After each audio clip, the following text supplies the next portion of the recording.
जातिवाद का सच जो स्कूलों में कभी नहीं पढ़ाया गया। आखिर ये सब शुरू कैसे हुआ?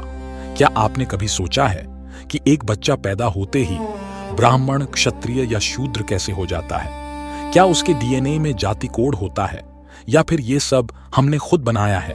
आज हम जानेंगे जाति व्यवस्था की असली उत्पत्ति कहां से हुई। क्या यह धर्म से जुड़ी थी? क्या यह भारत की संस्कृति में हमेशा से थी या फिर यह समाज की एक समझदारी भरी गलती थी जो धीरे धीरे बीमारी बन गई? तो चलिए अब झूठ और भ्रम नहीं, सिर्फ इतिहास और तर्क के आधार पर जातिवाद की कहानी को खोलते हैं। जब समाज में जाति नहीं सिर्फ वर्ण था, सबसे पहले चलते हैं करीब 3000 साल पीछे, वैदिक युग में। ऋग्वेद, जो दुनिया की सबसे पुरानी किताबों में गिनी जाती है, उसमें समाज को 4 हिस्सों में बांटा गया था। ब्राह्मण, जो पढ़ते पढ़ाते थे, यज्ञ करते थे। क्षत्रिय, जो शासन और युद्ध करते थे। वैश्य, जो व्यापार और खेती से जुड़े थे। शूद्र, जो बाकी सेवाओं का काम करते थे।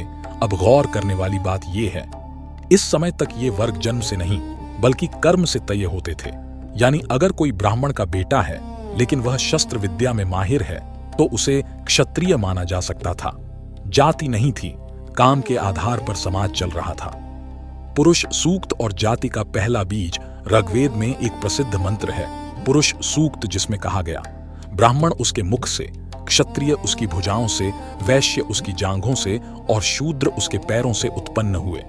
अब रुकिए, बहुत से लोग इसे जन्म आधारित जातिवाद का प्रमाण मानते हैं, लेकिन असल में यह एक प्रतीकात्मक कविता थी। शरीर के जैसे हर अंग की अलग भूमिका होती है, उसी तरह समाज के भी हर हिस्से की अलग जिम्मेदारी होती है।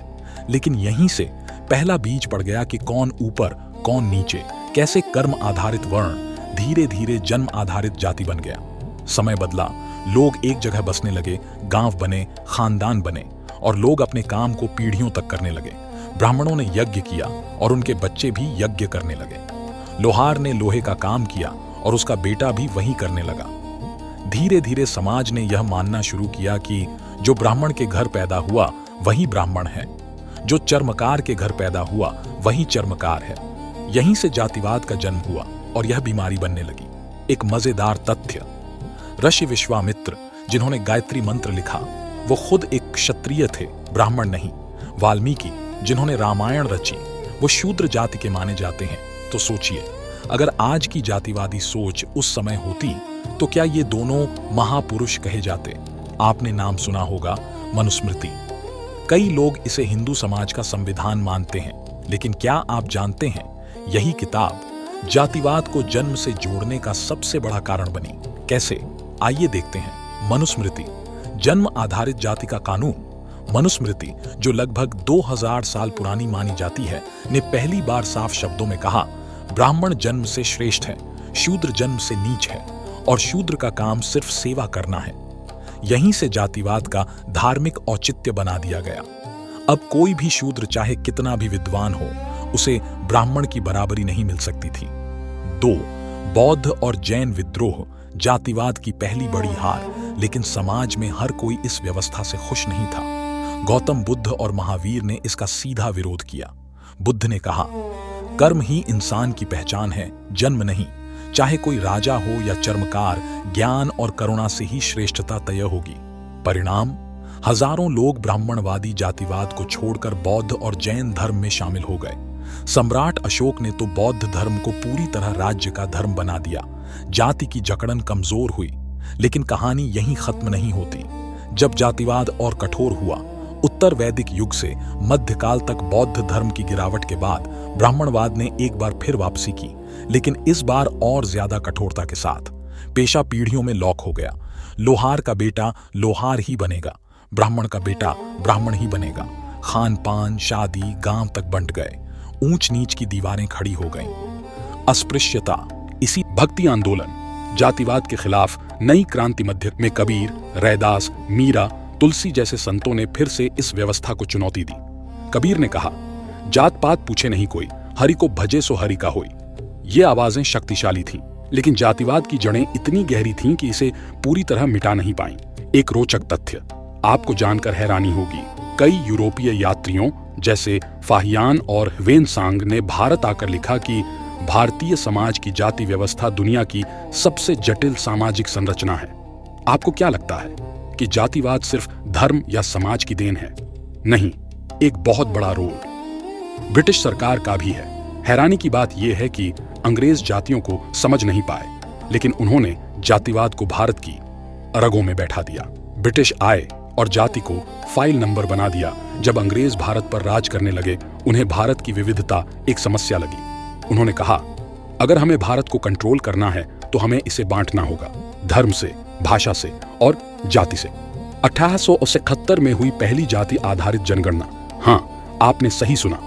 1871 में पहली बार अंग्रेजों ने कहा, हर भारतीय की जाति बताओ, और फिर शुरू हुआ जाति के आधार पर लिस्टिंग।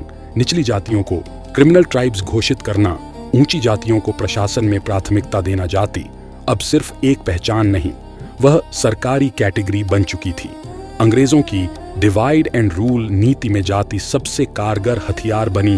ब्रिटिश सरकार ने नीतियां बनाई जहां ब्राह्मणों को उच्च प्रशासनिक पद दिए गए, शूद्रों और दलितों को सहमति के बिना छांटा गया, जाति आधारित नौकरियों और पदवी दी गई। परिणाम, जातियों को सत्ता और अधिकार से जोड़ दिया गया। अब जाति बदलना मतलब आपकी पूरी जिंदगी का सिस्टम बदलना। डॉ भीमराव अंबेडकर और आधुनिक संविधान की क्रांति। लेकिन फिर आया 20वीं सदी का सबसे बड़ा सामाजिक योद्धा डॉ अंबेडकर।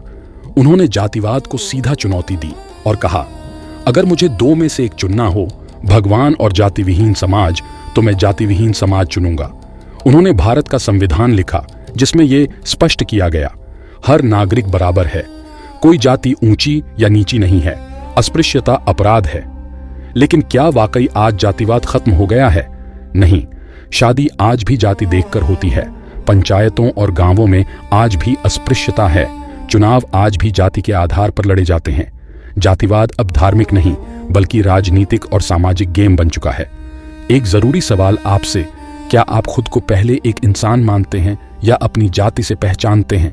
अगर जवाब जाति है तो समझ लीजिए, ब्राह्मण नहीं, क्षत्रिय नहीं, दलित नहीं, आज भी हम सब ब्रिटिश सिस्टम के गुलाम हैं। था एक सामाजिक व्यवस्था थी। कैसे मनुस्मृति ने इसे जन्म से जोड़ दिया, कैसे अंग्रेजों ने जाति को एक सरकारी पहचान बना दिया, और आज भी राजनीति, शादी और समाज जाति के आधार पर चलते हैं। लेकिन अब सवाल है, क्या इसे खत्म किया जा सकता है?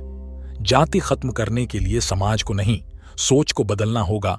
जाति सिर्फ एक सामाजिक व्यवस्था नहीं है, ये एक सोच है, एक मानसिक दीवार। आप स्कूल में सबके साथ बैठते हैं, कंपनी में सबके साथ काम करते हैं, लेकिन शादी के लिए पूछते हैं, लड़की किस जात की है? यहीं से जातिवाद फिर से जन्म लेता है।